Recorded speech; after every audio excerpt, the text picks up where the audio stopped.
अस्सलाम वालेकुम dear viewers. आज जी इन वीडियो में असां ॻाल्हि कंदासीं पाक रेंजर्स सिंध में जेके न्यू जॉब अपॉर्चुनिटीज़ आयूं आहिनि उन्हनि जे बारे में। ही जॉब अपॉर्चुनिटीज़ आहिनि सब इंस्पेक्टर जूं, खतीब जूं, हवलदार, नाइक जूं, सिपाही क्लर्क जूं ऐं सिपाही जनरल ड्यूटी जूं। इन में जेका तालीमी क़ाबिलियत रिक्वायर्ड आहे उहा सब इंस्पेक्टर जे लाइ FA FSC हुजे, खतीब जे लाइ मैट्रिक ऐं दरसे निज़ामी जी जेको आहे सनद हुजे, हवलदार नाइक जे लाइ मैट्रिक हुजे, सिपाही क्लर्क जे लाइ FA FSC ऐं 1 साल डिप्लोमा कंप्यूटर जो जेको आहे कोर्स हुजे। सिपाही जनरल ड्यूटी जे लाइ 8वीं जमात पास हुजे ऐं उन खां अलावा ही जेको आहे धोबी, प्लम्बर, इलेक्ट्रिशियन, तुरखान, मिस्त्री, रंगसाज इन्हनि जी जेको आहे ज़रूरत आहे, जंहिंजे लाइ 8 ऐं 5 जमात रिक्वायर्ड आहे। इन में जेको जिस्मानी मयार रिक्वायर्ड आहे, कद जेको आहे कम अज कम 5 फुट 6 इंच हुजे ऐं जंहिंजो अञा वधीक कद हूंदो त उनखे तरजीह ॾिनी वेंदी। छाती 33 इंच हुजे विद 1.2 एंड एक्सपांशन हुजे, उनजी वज़न तकरीबन 55 किलोग्राम हुजे ऐं बकाया जेको जिस्मानी हूंदो उहो मेडिकल कवानीन जे मुताबिक हुजे। उम्र जी हद इन में 31 अगस्त 2022 ताईं कम अज कम 18 साल हुजे ऐं वध मां वध 3 साल हुजे। शौर्य पाकिस्तानी मर्द, हिन में रुगो आहे जेको मेल कैंडिडेट पाकिस्तानी अप्लाई करे सघनि। हाणे इन में अप्लाई करण जे लाइ ही वेबसाइट आहे इन्हनि जी www.joinparkrangersindh.org ते असां जेको आहे ऑनलाइन फॉर्म फिल कंदासीं ऐं उन खां पोइ तव्हांखे SMS जे ज़रिए तव्हांजे टेस्ट जो ॾींहुं ऐं टाइम तव्हांखे आगाह कयो वेंदो। उन टाइम ते तव्हांखे पहुचणो पवंदो। सिंध लाइ जेके टेस्ट सेंटर आहिनि कराची ऐं सखर आहिनि।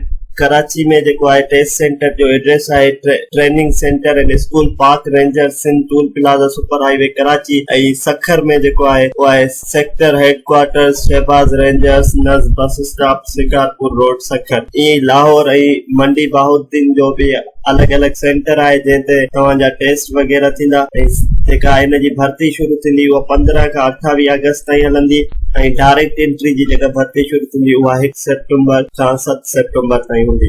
भर्ती वारे ॾींहुं तव्हांखे ही तमामु जेको आहे डॉक्यूमेंट्स जंहिंमें तव्हांजो असली डिग्रियूं, तव्हांजो असली डोमिसाइल, तव्हांजो असली NIC कार्ड ऐं 4 अदद पासपोर्ट साइज फोटो तव्हांखे ॾियणा पवंदा ऐं अगरि जेकॾहिं पहिरियां ई को उमेदवार कंहिं गवर्नमेंट जॉब में आहे त उनखे NOC बि पंहिंजे डिपार्टमेंट मां वठणी पवंदी, नो ऑब्जेक्शन सर्टिफिकेट जेको हूंदो आहे। हाणे असां ही ऑनलाइन रजिस्ट्रेशन जे लाइ www.joinparkrangersindh.org ते क्लिक कंदासीं त तव्हां हितां एडवर्टाइज़मेंट मां ही क्लिक कंदो तव्हां पाक रेंजर्स सिंध जी ऑफिशियल वेबसाइट ते हलिया वेंदो। जीअं ई असां क्लिक कयोसीं तीअं असां पाक रेंजर्स सिंध जी ऑफिशियल वेबसाइट ते अची वियासीं। इन में अगरि जेकॾहिं तव्हांखे एडवर्टाइज़मेंट ॾिसणी आहे तव्हां हिते क्लिक कंदो ऐं अगरि जेकॾहिं तव्हांखे अप्लाई करिणो आहे तव्हां हिते अप्लाई नाउ ते क्लिक कंदो।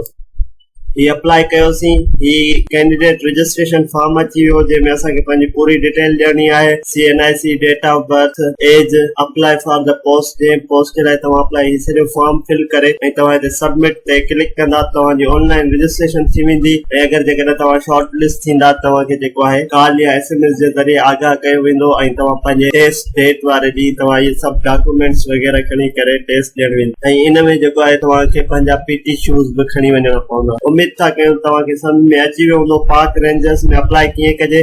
मज़ीद अहिड़नि इंफॉर्मेटिव वीडियोस जे लाइ असांजे चैनल खे लाइक कयो, सब्सक्राइब कयो त जीअं असांजी ईंदड़ हर वीडियो ताईं पहुची सघे। अल्लाह हाफ़िज़।